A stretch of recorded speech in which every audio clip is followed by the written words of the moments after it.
passé en France, ensuite, comment ça s'est passé? C'était un pilier du bureau, tout comme Sardar Ahmad, qui est un autre journaliste qui malheureusement a été tué en 2014. Ça fait en 4 ans 2 piliers du bureau qu'on a perdus. Lui avait commencé en 96 comme chauffeur.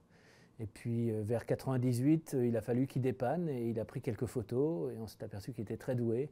Donc il a continué jusqu'à être notre chef photographe en Afghanistan et une pièce centrale du dispositif. Déjà, il voulait toujours être le premier. Dès qu'il se passait quelque chose, ça pouvait être un attentat, ça pouvait être une déclaration politique, ça pouvait être un autre événement.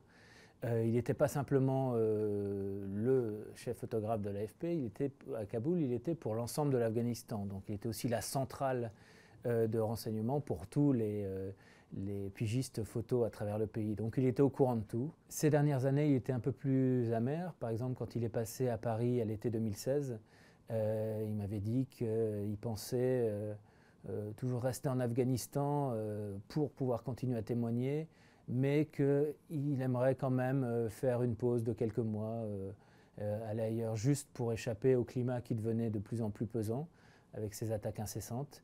Et surtout, il était de plus en plus inquiet pour sa famille et pour ses 6 enfants qui vivaient avec lui à Kaboul.